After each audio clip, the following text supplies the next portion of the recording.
Welcome to the Points Diva channel. I'm Crystal, aka the Points Diva, and I'm all about taking my viewers along with me and my family to the edges of the world, all on points and miles. In this video, I'll do a flight review of the Singapore business class flight on our one-way to Singapore, then off to the Maldives. Continue watching till the end to see how many miles and how much money we spent. You will not believe it. And don't forget to hit the like and subscribe button. So we have just taken a long 5-hour flight from Charlotte to San Francisco on American Airlines, and we are finally in San Francisco taking Singapore Air business class flight. This is our first time flying Singapore Air, and we are super excited. Let's go.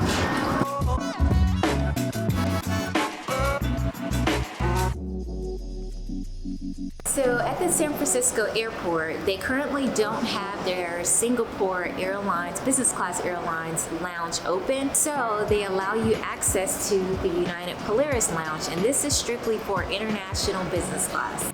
Flying with Singapore, your best option is to fly via JFK or San Francisco. We chose San Francisco because there was more availability and less miles required at the time of booking. We're about to go on this 14-hour flight.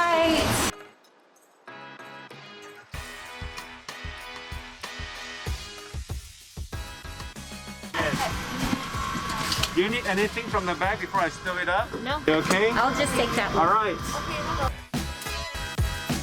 Welcome aboard, Sapphire Airlines, yeah? We're currently on the Singapore business class flight from San Francisco heading to Singapore.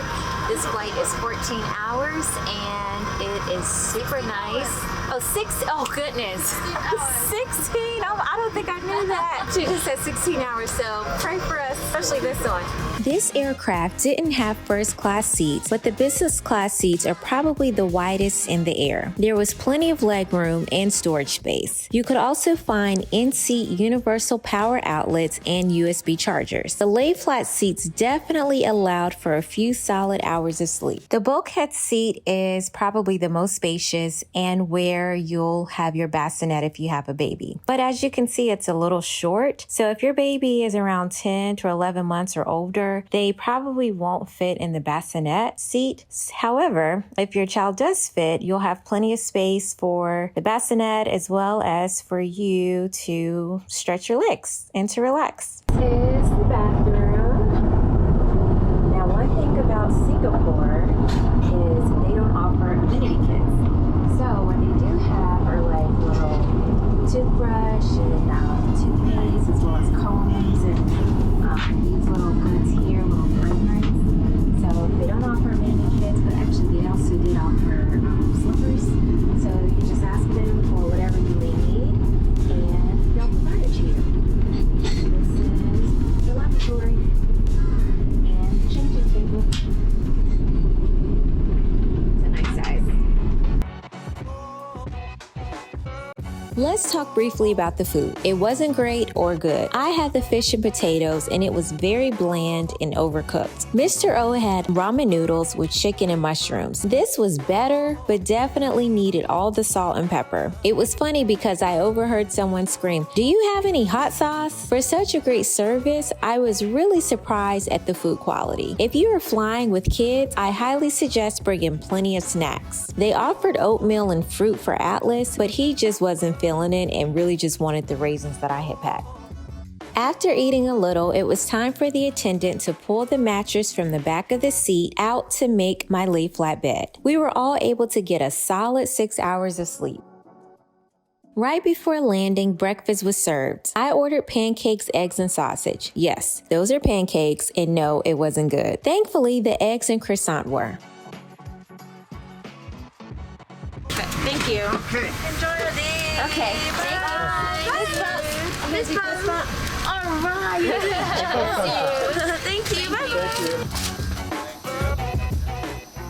Oh, that was a 16-hour flight and we made it. Yay, we made it. Now off to a full travel adventure in Singapore. Let's go, y'all. We just landed and we finally found the air train to go to our day hotel, which is the Aerotel Hotel. And this is supposed to be one of the best hotels in the actual airport because they offer a couple of hours, and this is the only one that has a nice pool. Have you ever swam in the airport? I haven't, but we're about to.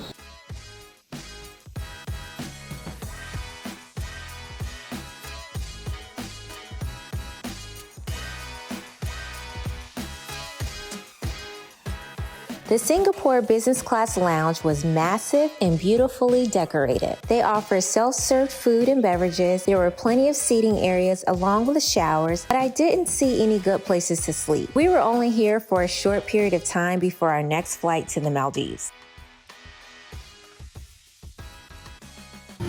We are leaving Singapore on our way to the Maldives finally. We had, I think, like a 12 plus hour, I don't know, layover. It was super long, but it allowed us to really see like the main highlights of Singapore, which I highly recommend. On the second half of the flight of Singapore Air Business Class, they actually are going to provide a bassinet, which is going to be right above. So hopefully Atlas won't be too big for her, but we're gonna make it work because we need him to go to sleep. Let's go.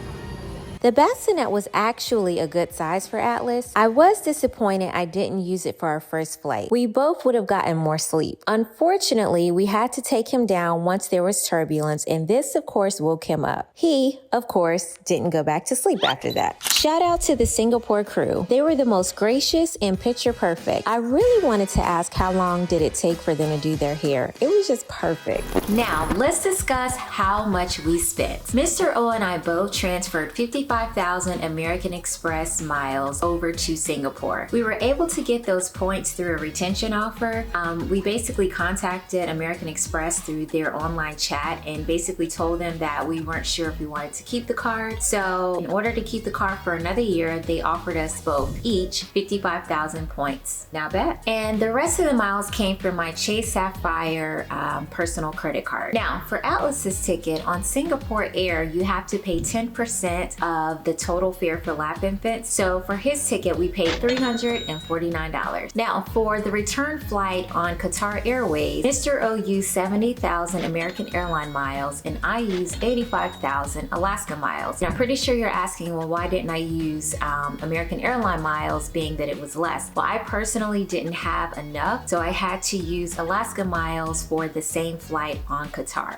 Also, for lap infant fares, we used American Airlines. We booked the ticket through American Airlines with Mr. O because it was 10% of the fare. So Atlas's ticket was around $649, so a bit more. However, it's still better than if we had gone through Alaska for lap infant fares because we would have had to use 85,000 miles. They unfortunately do not have reduced infant fares. So overall, I would say this was a pretty decent business class flight.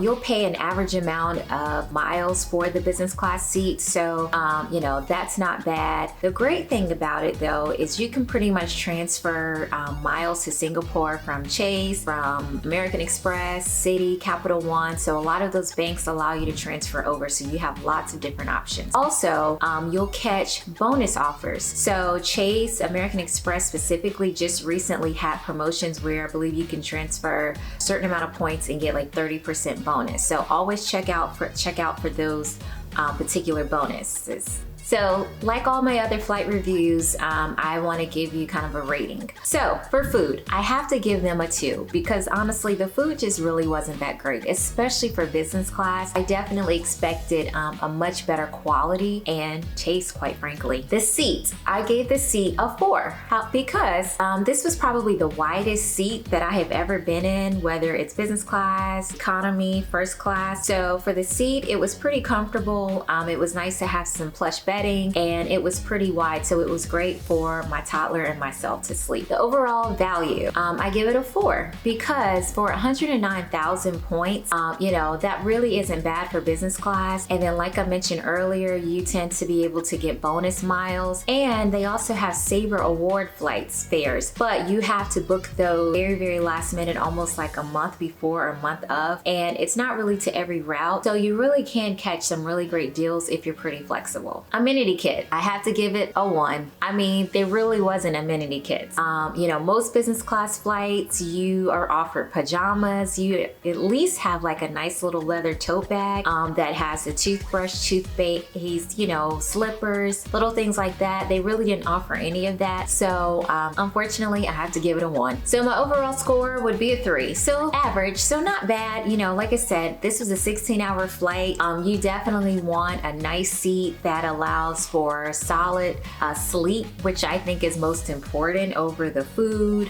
So yeah, I would say 3. I personally don't need to fly their business class product again. I'm actually saving our miles to fly their first class suites, which I am super excited about. This will be for next year. But just check out this flight, y'all. I mean, the suites are in a league of their own. There's really no other product like it. I am super excited and cannot wait to show you guys this. Now, for our segment of traveling with kids, we get asked often all the time on how in the world do we travel with our child, and most importantly, a toddler. And I'll be the first to say it is not easy. It's possible, but not easy, especially since he is more mobile now. So for this trip, I was super worried about milk. He's no longer on formula, which is much easier to travel with because it's just a powder form and you just add the water. But because he's drinking whole milk, I was super worried that we weren't gonna have enough, we were gonna run out, I wasn't gonna be able to find it in the different countries and airports. So what we did was I looked online at Target to find their largest thermal cup that would fit in my carry-on. So I found this great product, and before we left the house, I filled it up with milk, took it through security. They checked it, made sure it was okay. I told them it was for my baby. They were a-okay with it. You know, we used a little bit of it. Before we boarded, I went into the American Express lounge and filled up for free. So for those that don't have access to a lounge, that's okay. I researched prior to for each airport to make sure that there was like a convenience store, and there was, and they always sell like little bottles of milk, whole milk. So just as long as you don't need like any type of fancy milk, you should be good. You know, 2% whole milk, 1% organic. You know, I saw a different mixture of milk, so you should be good. So once we got on our 16-hour flight, of course, we went through some of that milk, and the flight attendant was able to provide more milk to us for free. So I was super happy about that. And actually, we really didn't even use the milk that we brought. We just ended up using the milk on the flight. And once we got to Singapore, again, I went to the lounge, filled up, so there was no issue at the airport in Singapore. Now, I was super worried about our hotel in the Maldives. As you know, the Maldives is super expensive in the you know, hotel food and things like that. But prior to my arrival, I did let the hotel know that I would be traveling with my toddler and I would be needing milk. So they provided us with like little cartons of it for free. I couldn't believe that. I was super grateful. So we really didn't have any issues when it came to providing him milk. I mean, he digested it well.